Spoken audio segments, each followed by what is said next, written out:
Hello,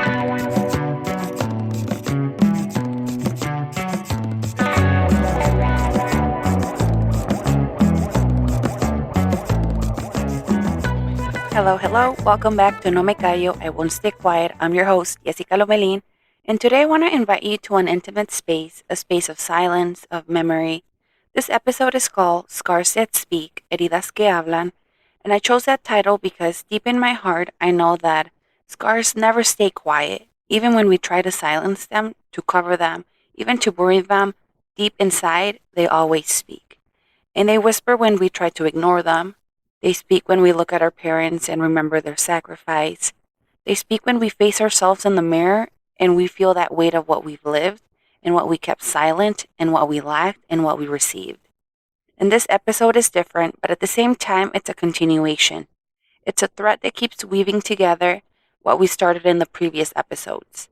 And I took care of you with fear and love. Te cuidé con miedo y amor. I sat down with my mom to talk about what it means to raise children with fear, with sacrifice, but also with an immense love that protects even when it doesn't always know how.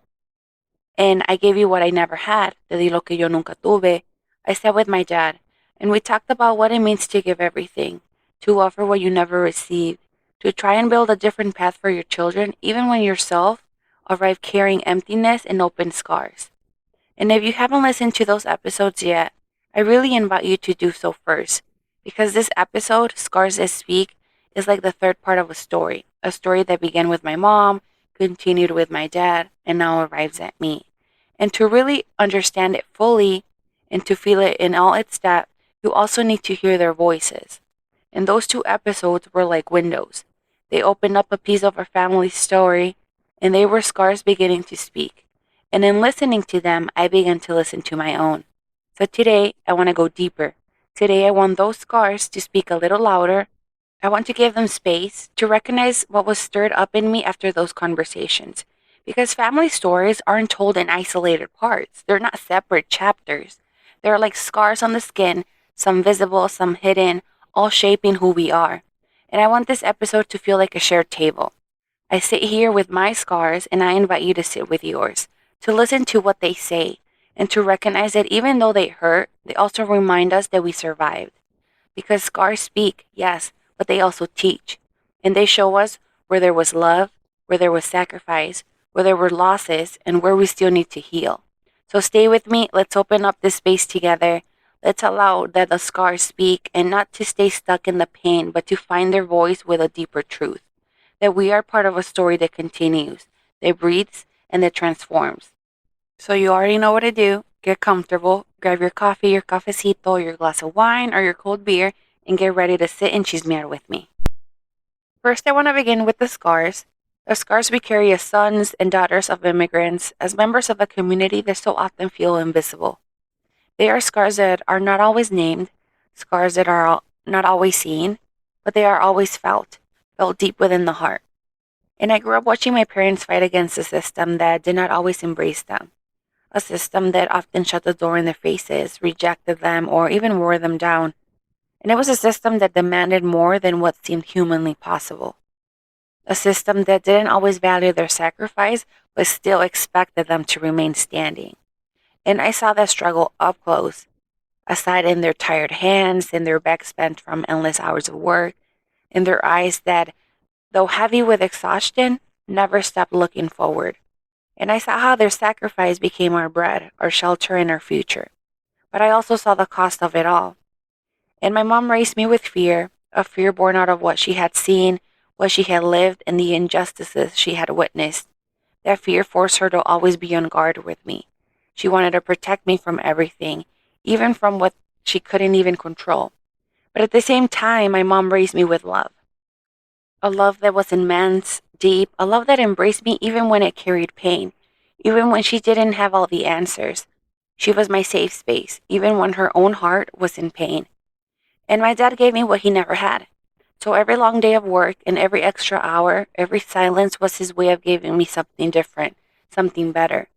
But in the act of giving, there was also things he kept hidden, unspoken pains, scars he never shared in words, but that I could feel in the air, in the way that he just sometimes stayed quiet, in the way that his gaze drifted far away. And children feel these things even when no one explains them. And I felt them. And here's the truth. Those scars are also passed down. We don't just inherit our parents' strength. We don't just inherit their fight, their ability to rise again and again. We also inherit their scars. And scars that didn't begin with us, but that intertwine with our own lives. Scars that show up in how we trust, how we love, how we see ourselves. So I want to ask you this. What are the scars that live in your story? Are they the scars of silence, of what was never said but was always felt? Are they the scars of watching your parents sacrifice themselves, break their backs working without anyone ever acknowledging their pain? Is it the scar of feeling you weren't enough, even when everything inside you screamed that you were? Or maybe it's the scar of having to carry responsibilities too heavy for your age, because in your home, there was no room to just be a child. And I know those scars exist because they're not just mine. They belong to a whole generation, and they belong to an entire community that learned how to survive in the shadows of invisibility. And scars stay with us. We can try to silence them. We can try to cover them up, bandage them, keep walking as if nothing ever happened. But sooner or later, they will return. And sometimes in the form of sadness we can't explain, sometimes as anger that explodes without warning, and many times as that inner voice whispering that we are not enough, even when we always knew that we are enough. And I want to confess something. Recording this episode kind of scares me because opening scars and letting them just speak is not easy. Because you never really know how much pain might come out when the silence breaks. But I also know this, that there's power in being just transparent. There's power in naming what was silenced for years. And there's power in looking at the scars and saying, yeah, it did hurt me. And yeah, I carried it with silence. And yeah, maybe I did inherit it without choosing it, but I can also heal it. And there is power in saying, pain exists, but so does hope. And in this podcast, I want to remind you of that because as a social worker and as a daughter of immigrants and as someone who has walked alongside survivors of so much pain, I know there is strength in the simple act of telling our stories. And I have seen how when someone dares to speak, something shifts. I've seen how truth, even when it hurts, also frees.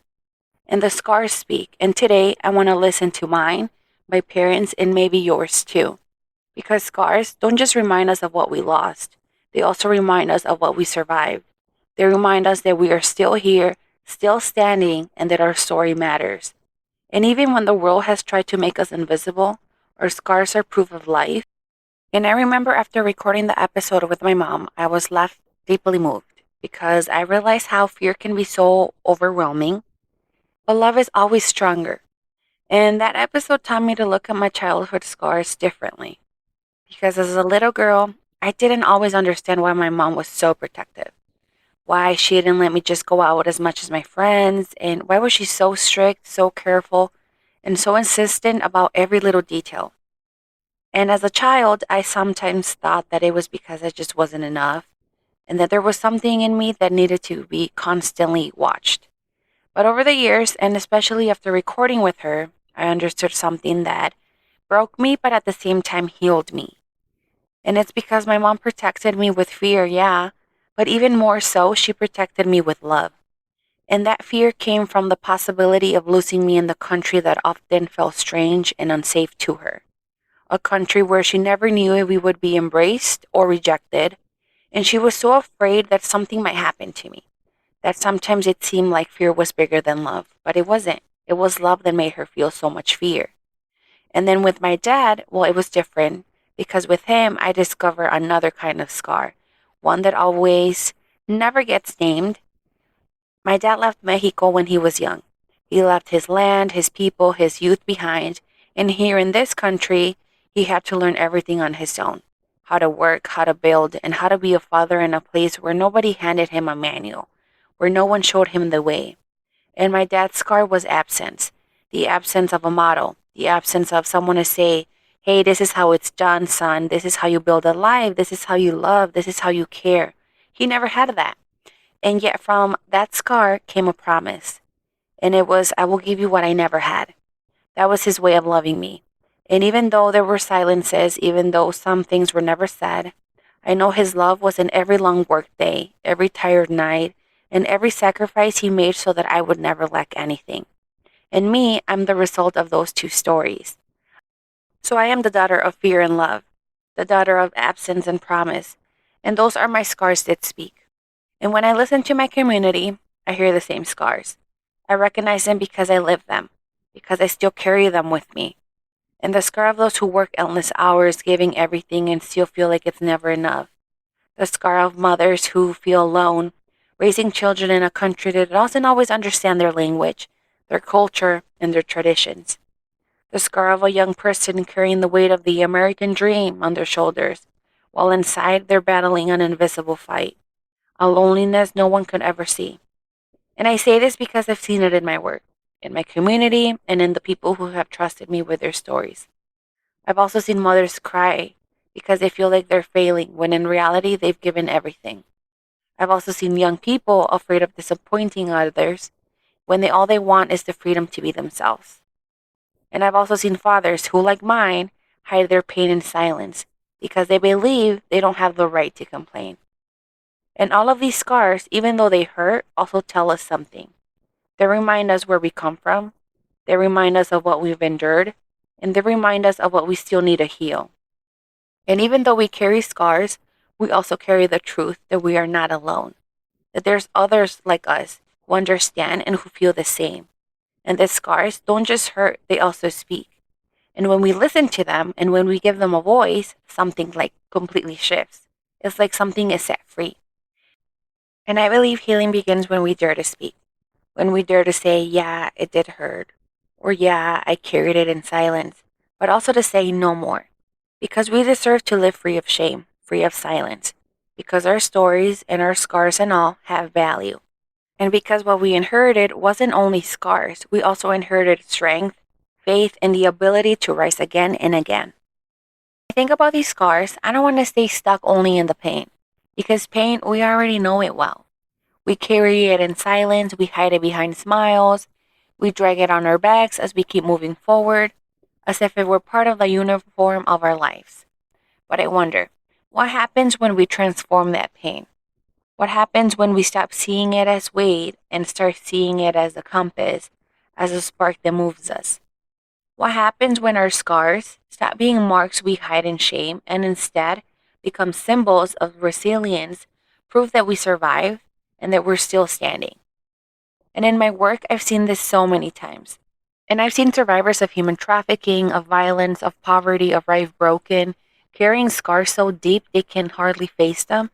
And little by little, with support, with time, and with love, they transform those scars into strength. And they become voices that inspire, leaders, living testimonies that what once seemed impossible is in fact possible. And when I see them, I think, if they can do it, so can I. And after recording with my mom, I also realized that her fear was not my enemy. Her fear was a compass. That fear showed me how just deeply she loved me and how I can transform that childhood scar, the pain of feeling controlled, watched, limited, into gratitude. Because now I know that her fear came from the deepest love, a love willing to carry its own pain to make sure I was safe. And with my dad, I saw another truth. I saw that his silences were not indifference, they were scars. And they were untold stories, hidden pains. And those scars gave me permission to speak, to break the cycle, and to put words where he couldn't. And I can transform that scar of silence into a voice. And that is what transformation is. Transformation doesn't mean that pain disappears. It doesn't mean one day we wake up and it no longer hurts. Transformation is the ability to say, yes, this scar hurt me, but it also shaped me. It's saying, I won't let this scar define me, but I will let it teach me, and I won't let it sink me, but I will let it push me forward. So I ask you, which of your scars are you ready to transform? Your scars speak. They speak even when you try to silence them. They speak in your dreams, in your fears, in your strengths.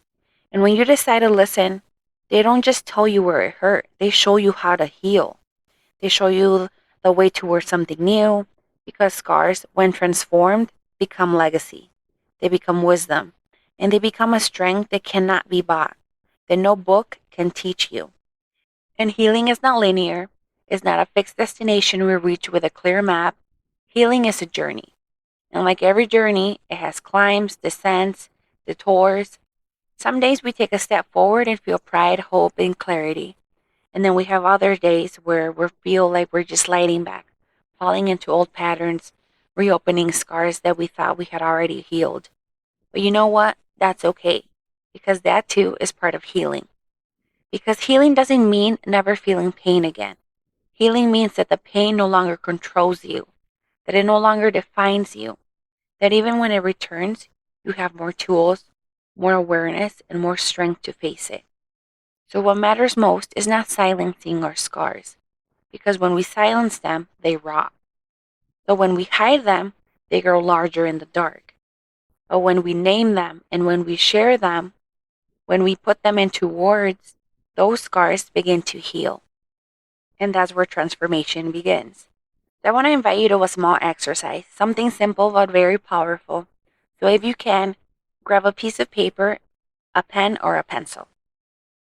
So now I want you to think about one scar you carry with you. Just one, not all of them. And just the one that feels most present in your heart.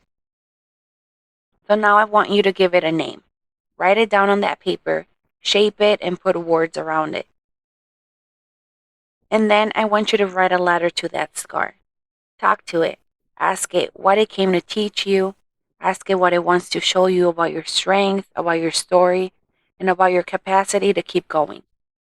Because that's what unknowingly I did while recording with my parents.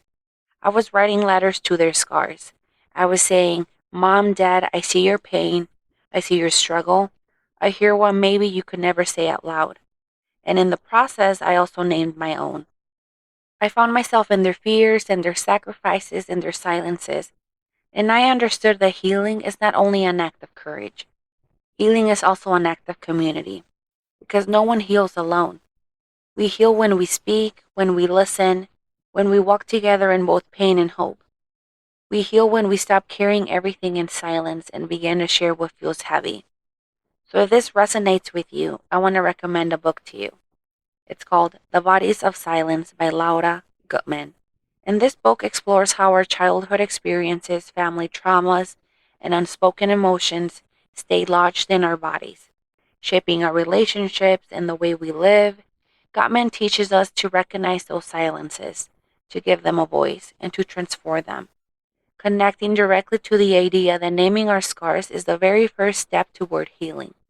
And this book reminds me so much of what we've been exploring together here today, that even the invisible scars that speak, and when we choose to listen, we connect with our bodies, our emotions, and our history.